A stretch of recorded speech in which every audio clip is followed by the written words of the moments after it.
Hello बच्चों।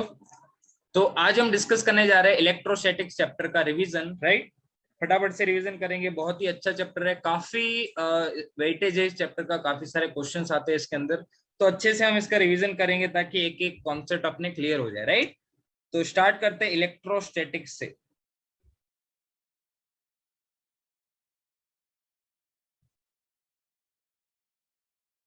तो सबसे पहले इलेक्ट्रोस्टैटिक्स के अंदर हम बात करते हैं रेस्ट चार्जेस की। जब भी चार्जेस जो भी अपने दिए हुए हैं वो रेस्ट पर है, रेस्ट पर रहेंगे, तब हम इलेक्ट्रोस्टैटिक्स का डिस्कशन करेंगे। या तो मैं ऐसा बोल सकता हूं कि हमारे पास स्टैटिक चार्ज है, स्टैटिक चार्ज रहेगा, स्टैटिक चार्ज भी बोल सकते हैं।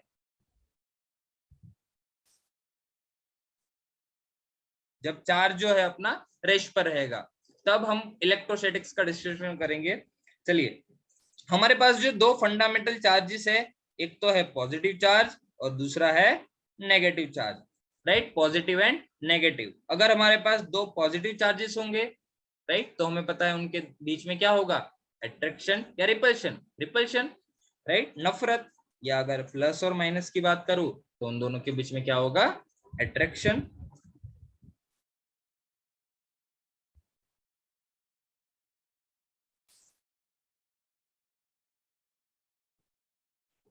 Attraction and repulsion. उसी तरीके से अगर नेगेटिव नेगेटिव भी होगा तो भी यहाँ पर क्या होगा, रिपल्शन ही होगा। या तो ऐसा समझ सकते हो, सेम चार्जेस हो गए तो उनके बीच में रिपल्शन रहेगा, और ऑपोजिट चार्जेस रहेंगे तो उनके बीच में अट्रैक्शन रहेगा।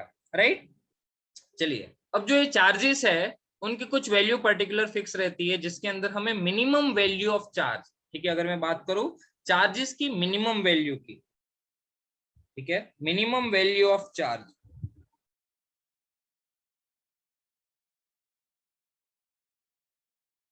जो हमारे काम की है।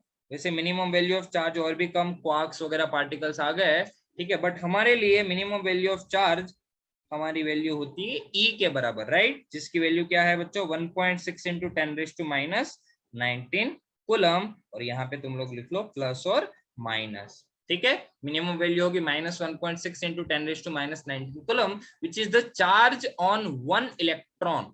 ठीक है, चार्ज ऑन वन इलेक्ट्रॉन। अगर मैं बात करूं चार्ज की, चार्ज ऑन द इलेक्ट्रॉन, तो उसकी वैल्यू क्या होती है, -1.6 इंटू 10⁻⁻19 कुलम। उसी तरीके से अगर मैं बात करता हूं प्रोटॉन की, चार्ज ऑन द प्रोटॉन, तो वो कितना होता है, उसका मैग्नीट्यूड भी इतना ही होगा।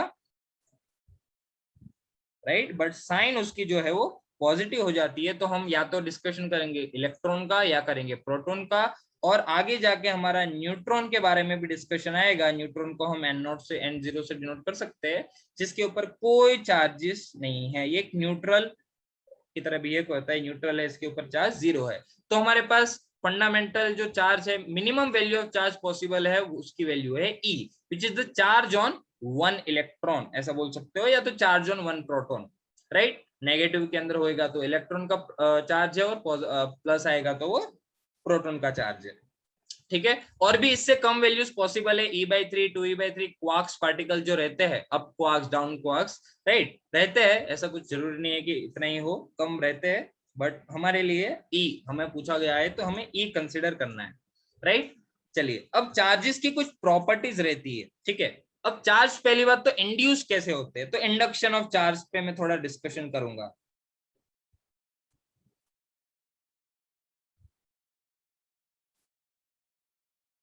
ठीक है, जैसे तुम लोगों ने एग्जांपल सुना होगा कि हमारे पास वो कॉम्ब रहता है, उसको अगर हम ड्राई हेयर है उसके ऊपर थोड़ी देर के लिए रब करेंगे, फिर हमने पेपर के छोटे छोटे टुकड़े हाथ में लिए और उसको ऐसे पेन से कर दिया तो पेन से चिपक जाते थे। राइट, हम बचपन में सब ऐसा करते थे।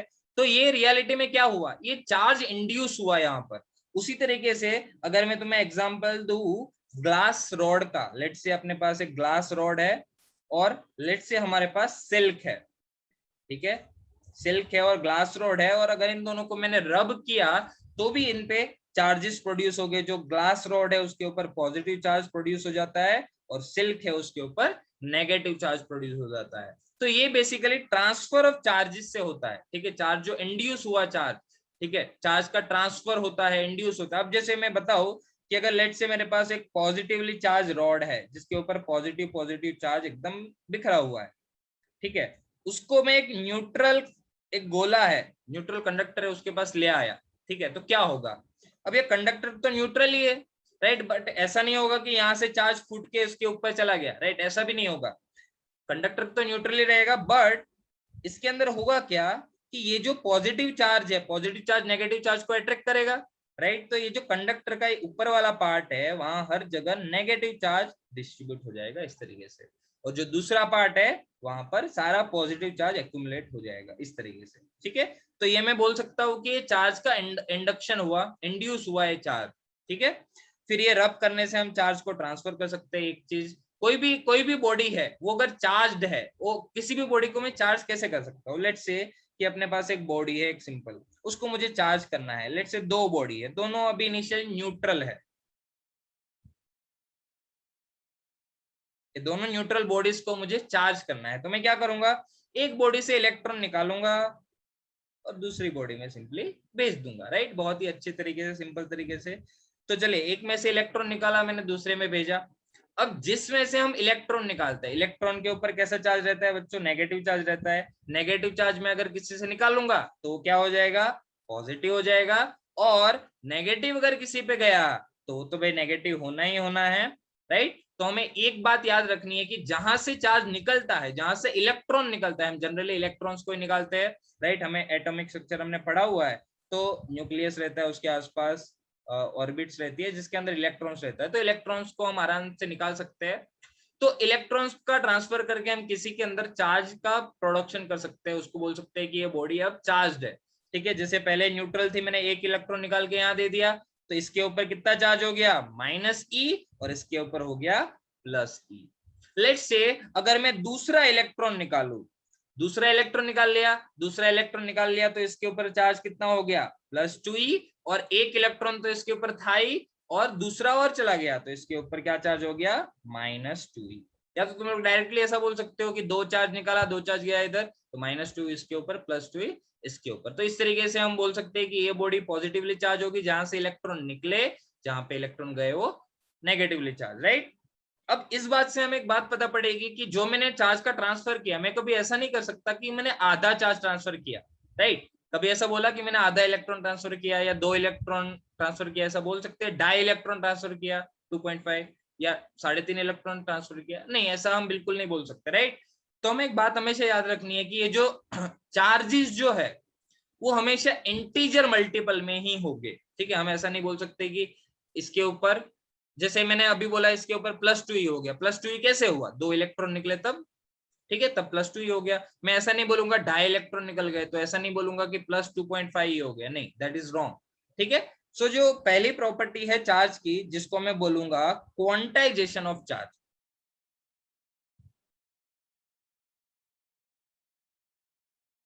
क्वांटाइजेशन ऑफ चार्ज, कि चार्ज जो है वो हमेशा क्वांटाइज्ड है। क्वांटाइज्ड होना का मतलब कि वो हमेशा एक इंटीजर के मल्टीपल में होंगे। फॉर एग्जांपल, मैं पहले लिख लेता हूं, Q is equal to NE, where N is equal to 1 2 3 and so on. That means अगर मैं बोलूं कि किसी बॉडी के ऊपर चार्ज है, ठीक है, तो या तो वो E हो सकता है, या वो 2E हो सकता है, या वो 3E हो सकता है, या वो 4E हो सकता है, या यही वैल्यू नेगेटिव में -E हो सकता है, -2E, -3E, -4E, इस तरीके से। मैं अगर बोल लू 2.5E, तो ये अपना रॉन्ग हो जाएगा, 2.5E चार्ज एग्जिस्ट नहीं करेगा, क्योंकि जैसे मैं एक इलेक्ट्रॉन निकाला तो E हो गया, 4 इलेक्ट्रॉन निकाले तो 4E हो गया, 4.5 तो नहीं निकाल सकते, या नहीं ढाई निकाल सकते, राइट। तो इस तरीके से तो किसी भी बॉडी के ऊपर, जैसे मैंने बताया, चार्ज कैसे आएगा, उसके ऊपर से चार्ज निकालने से चार्ज आ जाएगा, ठीक है, तो हमेशा वो क्वांटाइज रहेगा।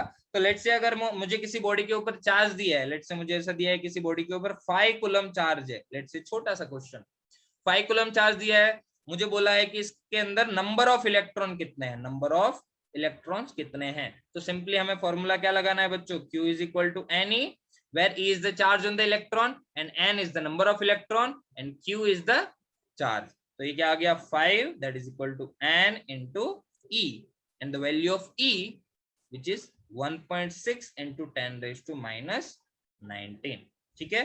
अभी के लिए मैंने साइन रहने दिया है, क्योंकि फिर अगर ये नेगेटिव होगा तो ये भी नेगेटिव होगा, तो ये 1.6 इंटू 10⁻⁻19। इसको तुम लोग सॉल्व करोगे तो you will get the value of number of charges. ठीक है, 5 कूलम चार्ज अगर है तो मैं ऐसा बोलूंगा कि उसके अंदर नंबर ऑफ इलेक्ट्रॉन्स कितने हैं, तो वो इतने हैं।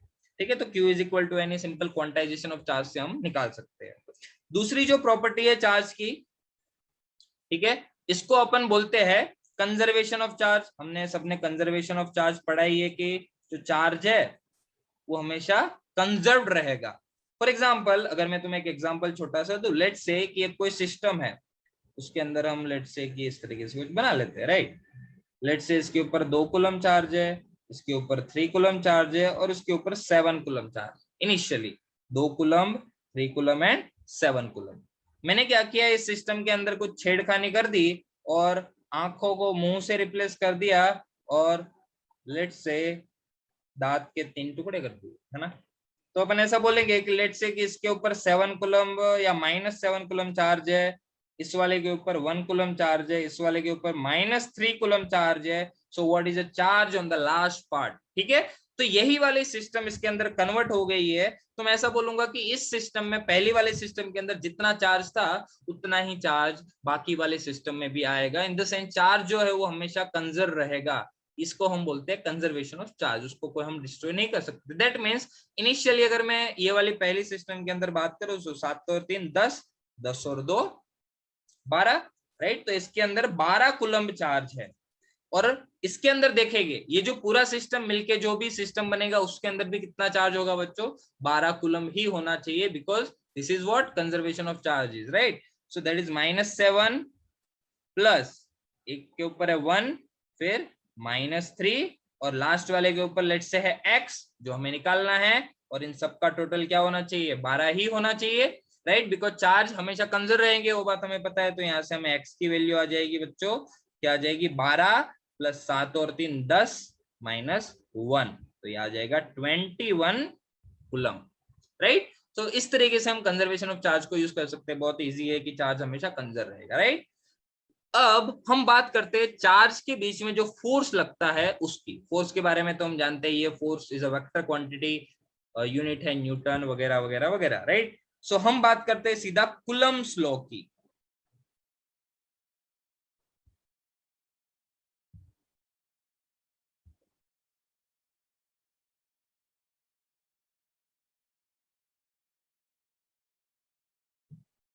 Coulomb's law. So let's say Coulomb's law अपन को ये बोलता है कि कोई भी दो चार्जेस है, लेट्स से ये है चार्ज Q1 और ये है चार्ज Q2। हम कूलम्ब के लॉ के दो फॉर्म पढ़ेंगे। अभी हम पढ़ते हैं स्केलर फॉर्म, है ना। इसका जो भी स्केलर फॉर्म है, दो फॉर्म रहेंगे, एक तो स्केलर फॉर्म रहेगा और एक वेक्टर फॉर्म रहेगा। अपन ये हेडिंग यहाँ पर मान लेते हैं, ठीक है। पहला फॉर्म इसका जो मैं पढ़ा रहा हूँ अभी वो है अपना स्केलर फॉर्म और बाद में आएगा अपना वेक्टर फॉर्म, ठीक है। सो लेट्स से दो चार्ज है Q1 एंड Q2 एंड दोनों के बीच की जो डिस्टेंस है वो है r, राइट। तो ये जो दो चार्जेस है उनके बीच में जो फोर्स लगता है F, that is directly proportional to multiplication of both the charges, right, and that is inversely proportional to the square of the distance between them, right। इसीलिए ये जो कूलम का लॉ है उसको इनवर्स स्क्वायर लॉ भी बोला जाता है। इनवर्स स्क्वायर लो, बहुत ही सिंपल तरीके से इनवर्स स्क्वायर लो हम बोल सकते हैं, ठीक है। चलिए, अब ये प्रोपोर्शनैलिटी कांस्टेंट अगर हम हटा दे तो फोर्स क्या हो जाएगा दो चार्जेस के बीच में, के कोई constant Q1 Q2 by r square, और ये जो कांस्टेंट है इसकी वैल्यू होती है बच्चों 1/4 pi epsilon naught Q1 Q2 by r. आप लोग कुछ नोट करना हो तो स्क्रीनशॉट लेके आप नोट कर सकते हो, राइट। चलिए, F is equal to 1/4 pi epsilon naught Q1 Q2 by r square. आगे बढ़ते हैं तो यही वाला फोर्स हम मैं लिख दूं अगर 1/4 pi epsilon naught Q1 Q2 by r square, और यहाँ पर 1/4 पाई एप्सिलॉन नॉट को मैंने के की जगह रखा है, ठीक है। अब जो ये के तो है वो कांस्टेंट है, बट यहाँ पर एप्सिलॉन नॉट जो है वो इंपॉर्टेंट है। एप्सिलॉन नॉट को हम बोलते हैं परमिटिविटी ऑफ फ्री स्पेस, ठीक है, और उसकी जो वैल्यू है वो होती है 8.854 इंटू 10⁻⁻12, ठीक है, जो भी इसका ऐसा यूनिट है वो। ये है permittivity of the free space. And अगर मैं बात करूं जैसे के की, राइट, व्हाट इज के, तो ये आ जाएगा 8.854 इंटू 10⁻⁻12 ऐसा यूनिट, राइट।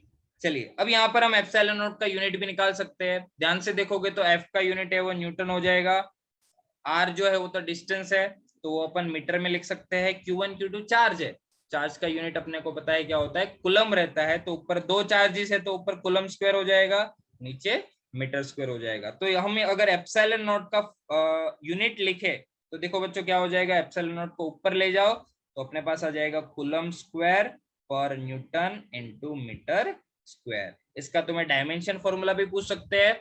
सो कुलम जो है चार्जेस, चार्जेस के लिए हम क्या लिख सकते हैं, A1T1, बट ये 2 बार है तो 2, फिर नीचे आएगा फोर्स न्यूटन, न्यूटन फोर्स का डायमेंशन फॉर्मूला क्या होता है, M1L1T-2 and M2 which is L2, right, M मतलब मीटर लेंथ तो L2 हो जाएगा वो। सो यहाँ से क्या हो जाएगा, ये देखो इसका जो आंसर है फाइनल आंसर क्या हो जाएगा, M-1, sorry yes, M-1 then L-3, क्योंकि नीचे 2 है और 1 है तो L-3 हो गया।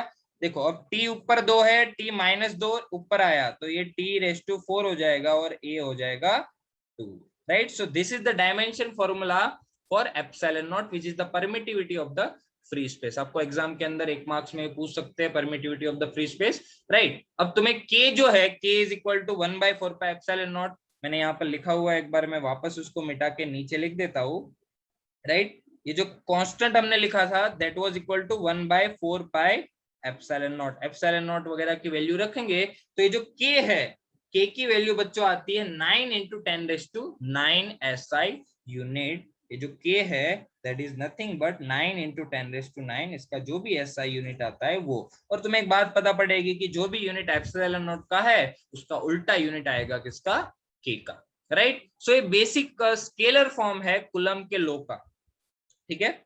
एप्सिलॉन नॉट फ्री स्पेस की permittivity of the free space, मतलब हम एक बात पढ़ेंगे आगे जाके कि जो भी चार्जेस रहेंगे वो अपने आसपास एक इलेक्ट्रिक फील्ड जनरेट करेंगे, राइट। सो उसकी इलेक्ट्रिक फील्ड लाइंस रहेगी, तो मीडियम कितना परमिट करता है उस चार्ज को उस इलेक्ट्रिक फील्ड को पास होने देने के लिए, कितना परमिशन देता है, so that is known as permittivity of the free space. काफी मीडियम से वो इलेक्ट्रिक फील्ड को पास करने की परमिशन नहीं देते, फॉर एग्जांपल कंडक्टर्स हो गए, ठीक है। तो ये वाली बात, तो ये basic scalar form of Newton's law हो गया, सॉरी कूलम्स लॉ हो गया, राइट। चलिए ये तो फ्री स्पेस के अंदर था कि मैंने दो चार्जेस Q1 एंड Q2 है उसको एयर के अंदर रखा है।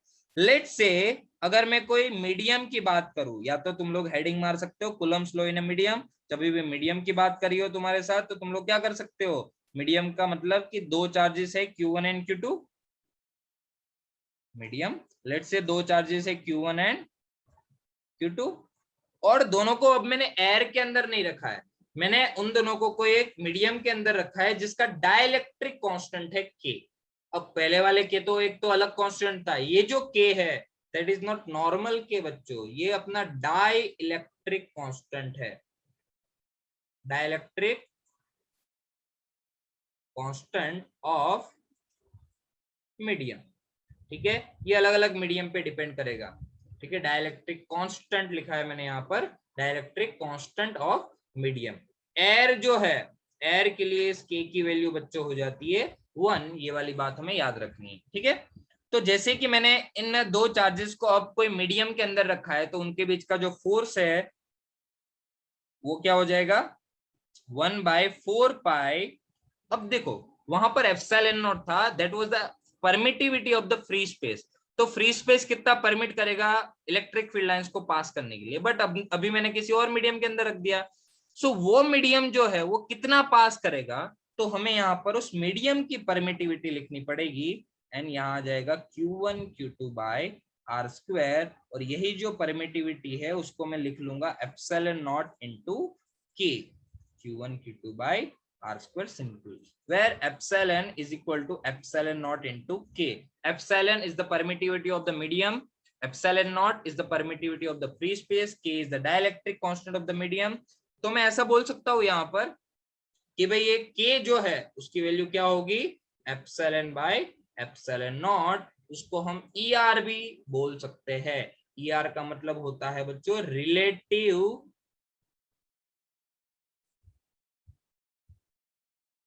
Permittivity, right. सो ये हो जाएगा अपना जो कूलम्स का जो स्केलर फॉर्म है इन अ मीडियम। कोई मीडियम के अंदर दो चार्जेस को रखे हैं तो उन दोनों के बीच में फोर्स हो जाएगा ये वाला। अगर मैं उसको पहले वाले से कंपेयर करूं कि भाई पहले इन दोनों को मैंने नॉर्मल सिनारियो में रखा था तो फोर्स की वैल्यू क्या आती थी 1/4 pi epsilon naught Q1 Q2 bar square. अब लेट्स से कि फोर्स की वैल्यू कुछ F डैश आई, ठीक है, F डैश लिख लिया देखो मैंने, F डैश आई कुछ फोर्स की वैल्यू, तो वो इनिशियल फोर्स से कितना टाइम्स हो जाएगी। तो ध्यान से देखो ये 1/4 पाई एप्सिलॉन नॉट तो वैल्यू क्या थी जब उन दोनों को मैंने एयर में रखा था, राइट। जब मैंने उन दोनों को एयर में रखा था तो देखो उन दोनों के बीच में फोर्स यही तो था 1/4 pi epsilon naught Q1 Q2 bar square. तो वापस मैं उस स्क्रीन पे जाता हूँ। तो अगर मैंने उनको कोई मीडियम के अंदर रखा है तो अपन ऐसा बोल सकते हैं कि मीडियम के अंदर रखने से उनका जो फोर्स है उनकी जगह में F लिख सकता हूँ डिवाइड बाय K। तो फोर्स जो है वो डिवाइड बाय K टाइम्स हो जाएगा या 1/K टाइम्स हो जाएगा, आप ऐसे भी बोल सकते हो। दैट मीन्स अगर मैं एक सिंपल एग्जांपल से आपको समझाऊं कि अगर दो चार्जेस है Q1 एंड Q2, उन दोनों के बीच में 20 न्यूटन का फोर्स लग रहा है, ठीक है, एक सब सिंपल भाषा में समझो, 20 न्यूटन का अगर उन दोनों के बीच में फोर्स लग रहा है और अगर मैं उन दोनों को एक मीडियम के अंदर रख दूं जिसका डाइलेक्ट्रिक कांस्टेंट है 4, ठीक है, डाइलेक्ट्रिक कांस्टेंट का कोई यूनिट नहीं है, रिलेटिव परमिटिविटी का भी कोई यूनिट नहीं है, because that was equal to epsilon by epsilon naught. तो दोनों के यूनिट तो सेम है, कैंसिल आउट हो जाएंगे तो के अपना यूनिट लेस हो जाएगा, या तो ER भी बोल सकते हो relative permittivity. So initially 20 Newton था कहां पर, एयर के अंदर। तो अगर मैंने उसको के जितने डायलेक्ट्रिक में रखा, K is equal to 4, so what will be the force between them, मैंने बताया कि F/K हो जाएगा, F/K हो जाएगा तो 20/4, राइट। तो मैं ऐसा बोल सकता हूँ कि ये कितना फोर्स हो जाएगा 5 न्यूटन, मतलब फोर्स की वैल्यू घट गई। के की वैल्यू हमेशा 1 से बड़ी रहेगी, ये बात याद रखो, एयर के लिए के की वैल्यू रहेगी 1। फिर जो अपने कंडक्टर्स रहते हैं, कंडक्टर्स के लिए के की वैल्यू बच्चों होती है इनफाइनाइट, ये बात याद रख लो, ठीक है। जब भी तुम्हें वर्ड कंडक्टर दिया हो तो कंडक्टर के लिए डाइलेक्ट्रिक कांस्टेंट की वैल्यू क्या है, इंफिनिटी, राइट। सो ये अपना कूलम का लॉ हो गया इन स्केलर फॉर्म, ठीक है। स्केलर फॉर्म के अंदर अपन कूलम का लॉ किस तरीके से पढ़ेंगे। अब हम बात करते हैं कूलम का लॉ इन वेक्टर फॉर्म। अभी वेक्टर फॉर्म क्या है बच्चों, वेक्टर फॉर्म समझो, वेक्टर फॉर्म क्या है। हमें पता है कि अपनी जो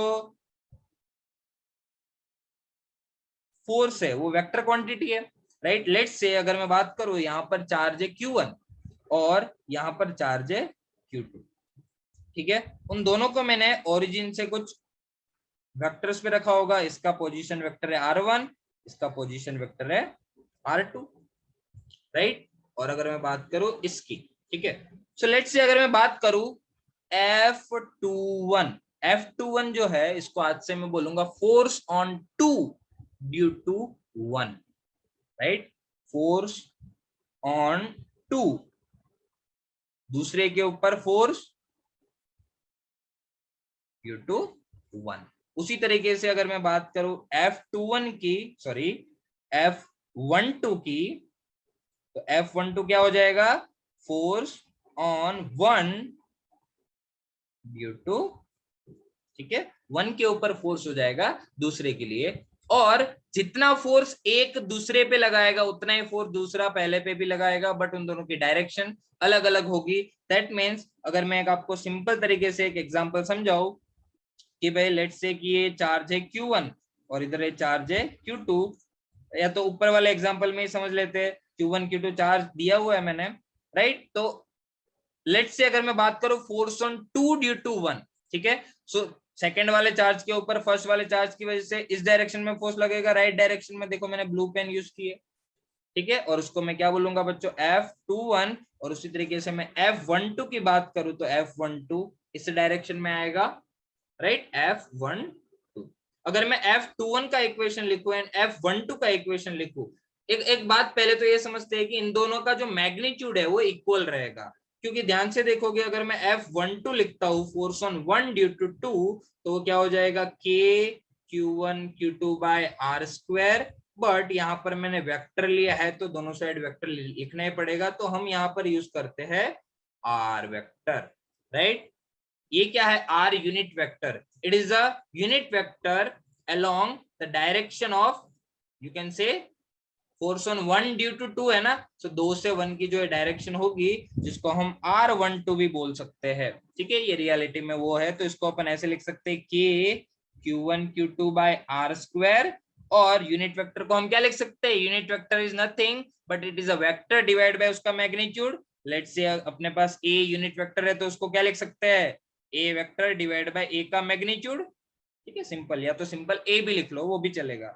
तो ये क्या हो जाएगा, R vector divide by R का मैग्नीट्यूड, या तो R12 लिखो, यहाँ पर R का मैग्नीट्यूड R ही लिख लो, राइट। तो नीचे R क्यूब हो जाएगा, सो आपका इक्वेशन हो जाएगा K Q1 Q2, राइट। इसको अपन ऐसे ही लिख लेते हैं भाई। तो ये इक्वेशन फाइनली जो है वो क्या हो जाएगा, F12 का that is equal to K Q1 Q2 divide by R cube, then यहाँ आएगा R12 वेक्टर। R12 वेक्टर को क्या लिख सकते हैं, R1 माइनस R2 भी आप लिख सकते हो, राइट। तो ये बेसिक बात है, Coulomb's law in vector form. उसी तरीके से अगर मैं F21 निकालता, F21 क्या है यहाँ पर, F21 is the force on second charge due to the first charge. देखो अब मैं कोऑर्डिनेट सिस्टम हटा रहा हूँ, इसका कोई काम नहीं है, हमें बस दो फोर्सेस का काम, दो चार्जेस का काम पड़ेगा।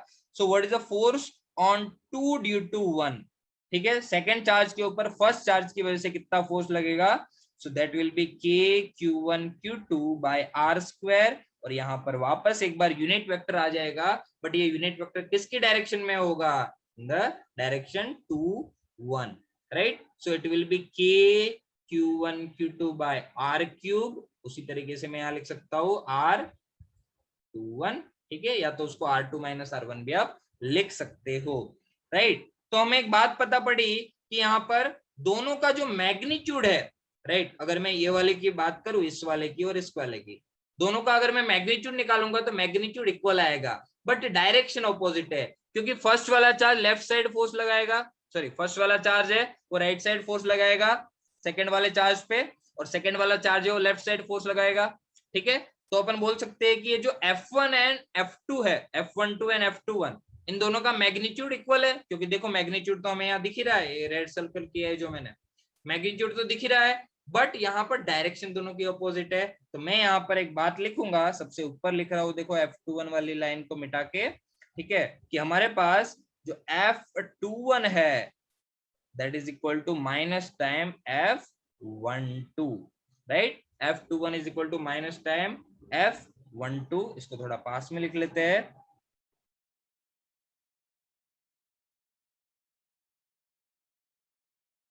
राइट, बहुत आसानी से हम बता सकते हैं, मैग्नीट्यूड दोनों का इक्वल है, सो F21 का जितना मैग्नीट्यूड रहेगा उतना ही मैग्नीट्यूड अपना क्या रहेगा, F12 का, राइट। बहुत ही सिंपल तरीके से हमने कूलम्स के लॉ का वेक्टर फॉर्म भी पढ़ लिया, right. I hope it's clear. हम एक बेसिक सवाल के साथ इस कूलम के लॉ को एंड करेंगे, राइट। एक बेसिक लॉ कर लेते हैं अपन कूलम के लॉ का ही।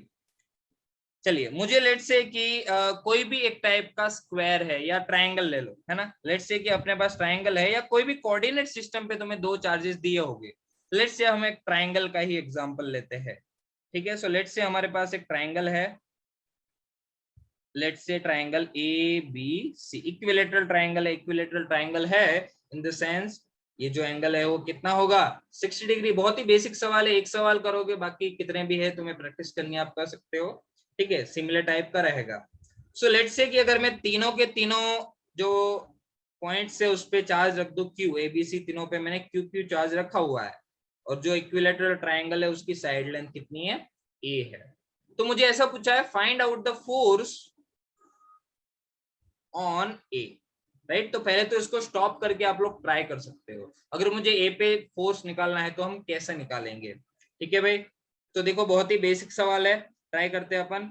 तो ए के ऊपर दो चार्जेस जो है वो फोर्स लगाएंगे, राइट। हमें ए के ऊपर फोर्स लिखना है, हमें पता चल गया, लाइन मिटा दी हमने। अब देखो बी से ए के साइड ऊपर की डायरेक्शन में फोर्स लगेगा इधर, बी जो है वो ए के ऊपर इधर ही तो फोर्स लगाएगा, और ये जो सी है वो ए के ऊपर इधर फोर्स लगाएगा, राइट। लेट्स से ये बी जो फोर्स लगाएगा उसको F1 बोल दो और इसको F2 बोल दो। F1 के मैग्नीट्यूड की बात करो बच्चों, तो F1 का मैग्नीट्यूड क्या होगा, के Q into Q divide by a square, क्योंकि भाई दोनों चार्ज की वैल्यू तो सेम है, अलग दी होगी वैल्यू दी होगी तो भी तुम लोग उसके हिसाब से कर सकते हो, तो हो जाएगा k q square by a square, right. So ये आ जाएगा F1। एंड अगर मैं F2 की बात करूं, तो F2 की बात करूं तो ये क्या आ जाएगा, k q square by a square, ये भी वही आएगा, बट फर्क यहाँ पर किसका है बच्चों, फर्क है डायरेक्शन का। अब मैंने ऐसा पूछा है कि what is the net charge on a, तुम लोग ऐसा बिल्कुल नहीं करोगे, तो सीधा F1 और F2 को ऐड कर दिया, answer is F1 plus F2, है ना। F net is equal to F1 plus F2, सीधा ऐड करोगे तो बच्चों ये गलत हो जाएगा, ठीक है। ये तो वैसे मैंने वेक्टर बना दिया, बट सीधा इसको हम स्केलर की तरह ऐड नहीं कर सकते, इनको हमें वेक्टर की तरह ऐड करना पड़ेगा। अब इनको वेक्टर की तरह कैसे ऐड करें, देखो ये रियलिटी में दो वेक्टर है जिनके बीच में कुछ एंगल है ये वाला, ठीक है। अब हमें पता है ऐसे समझो इक्विलेटरल ट्राइंगल है तो ये 60 डिग्री है, अगर ये 60 डिग्री मुझे दिया है तो ये भी क्या होगा, 60 डिग्री ही होगा। अगर कोई भी दो वेक्टर है A1 एंड A2 और उन दोनों के बीच में एंगल है थीटा, तो मैं उन दोनों के बीच में जो नेट ए नेट है वो क्या लिख सकता हूँ, या तो नेट वेक्टर, अपन यहाँ पे फोर्स है तो एफ नेट से डिस्कशन कर लेते हैं। लेट से दो फोर्सेस है F1 right and F2, late से F1 और मुझे ऐसा दिया हुआ है F2, दोनों के बीच का एंगल है थीटा, तो जो F नेट है वो हम कैसे लिख सकते हैं, F नेट का जो मैग्नीट्यूड है बच्चों वो होगा under root F1 square plus F2 square plus 2F1 F2 cos theta, right. तो ये सिंपल हमें वेक्टर रेजोल्यूशन पता ही है, दो वेक्टर है उन दोनों के बीच एंगल थीटा है, तो इस तरीके से हम रिजल्टेंट निकालते हैं under root A1 square plus A2 square plus 2A1 A2 cos theta, या A और B दो वेक्टर है तो A square plus B square plus 2AB cos theta का अंडर रूट, राइट। ये हो जाएगा नेट फोर्स की वैल्यू। सो अब देखो दो वेक्टर है F1 F2, दोनों के बीच में एंगल कितना है, 60 डिग्री है, तो हम इजीली अपन आराम से इसका वैल्यू निकाल सकते हैं। देखो ये क्या हो जाएगा, ध्यान से देखोगे तो F1 F2 दोनों की वैल्यू सेम है, तो उसको एक काम करो, उसको F ही मान लो, दोनों को F मान लो तो हमारा काम हो जाएगा, राइट। दोनों को देखो मैंने F मान लिया तो अपना आंसर क्या आया, under root F square plus F square plus 2F square cos 60, cos 60 की वैल्यू क्या है 1/2, cos 60 की वैल्यू अपने पास आ गई 1/2, तो देखो 2 कैंसिल, तो आंसर आ गया अंडर रूट 3F स्क्वायर, तो आंसर आ जाएगा रूट 3F।